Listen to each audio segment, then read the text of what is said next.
우리나라 국기의 태극에는 상반되는 파랑색과 빨강색 사이에 물결 모양이 그려져 있다. 이것은 끌어당기고 뻗어나가는 기운을 상징한 것이다. 그리고 이 두 가지 작용을 동시에 품고 있는 원상태를 무극이라 한다. 아인슈타인은 이와 같이 뻗어나가고 끌어당기는 작용을 일으키는 에너지를 제로 포인트 에너지라고 했다. 이 제로 포인트 에너지는 우주 최초의 에너지이며 또 세상을 창조하고 변화시키는 생명력이다. 그래서 이 에너지를 생명 에너지 혹은 우주 에너지라고 부른다. 동양에서는 이 에너지를 기라고 부른다. 대한민국의 국기가 태극이라면 이스라엘 국기는 헥사곤이다. 둘 다 똑같이 뻗어나가는 기운과 끌어오는 기운이 함께 있다는 뜻이다.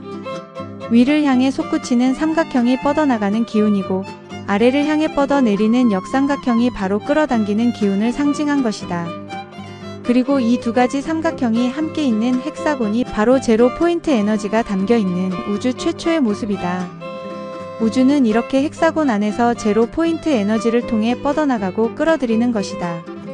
동양의 태극과 서양의 헥사곤은 이렇게 똑같이 우주를 표현한 것이다. 헥사곤 안에는 뻗어나가고 끌어당기는 생명력이 존재하고 있다. 뻗어나가고 끌어당기는 기운이 작용하기 위해서는 반드시 헥사곤이 있어야 하는 것이다. 우리가 맨 처음 어머니 뱃속에 생겼을 때는 헥사곤 모양으로 시작했다. 아버지의 정자와 어머니의 난자가 만나면 처음에는 헥사곤 모양으로 시작한다. 왜냐하면 그래야만 헥사곤 안에 생명력이 작용하기 때문이다. 뻗어나가고 끌어오는 기운이 서로 작용하여 몸과 마음을 만드는 것이다.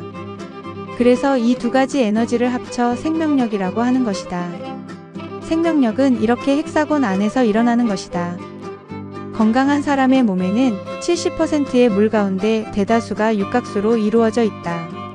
어머니 뱃속에 있을 때 배 안의 양수 또한 100% 육각수로 이루어져 있다. 그렇게 육각 모양 안에 생명 에너지를 많이 간직하고 있어야 오랫동안 젊고 건강하게 살 수 있는 것이다.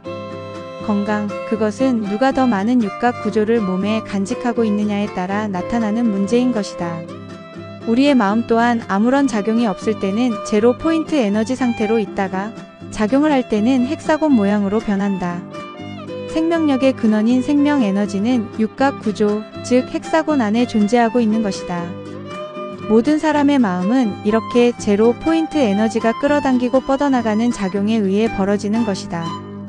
우리 마음은 그 구조가 육각형이기 때문에 육각 메달이나 반지를 1개월 이상 차고 다니면 그 안에 생명 에너지와 우리 마음은 동화가 되어 마음이 원하는 것을 현실에 실현시켜 주기도 한다. 이렇게 마음과 메달 그리고 반지는 서로 소통을 할 수 있는 것이다. 그러나 이와 같은 소통도 마음이 받아들이지 않으면 아무런 성과가 없다. 설사 성과가 있다 해도 불신하는 마음 때문에 그 효과를 느끼지 못한다. 이렇게 헥사곤 안의 생명 에너지는 우주 최초의 에너지로 이것을 육각 메달이나 반지, 팔찌나 벨트 등으로 만들어 몸에 지니면 헥사곤 안의 우주 에너지는 우리 몸을 원상회복시키는 효과가 있다. 쉽게 말하면 헥사곤 안에 뻗어나가고 끌어오는 에너지가 나빠진 우리 몸을 원래 상태로 복구하는 것이다. 그래서 이 제품들은 몸에 지니고 있는 것만으로 몸의 상태가 좋아지는 것이다. 앞에서도 설명했지만 이 제품들은 모두 헥사곤 안의 생명 에너지를 통해 효과를 보는 것이다. 때문에 오랜 시간 몸에 지니고 있으면 자신의 마음과 제품 안의 생명 에너지는 동화가 되어 몸 밖에 또 하나의 마음이 있게 되는 것이다. 때문에 가급적이면 다른 사람한테 빌려주지 말고 혼자서만 착용해야 한다. 그러면 몸 밖의 마음은 여러분이 원하는 대로 움직여줄 것이다.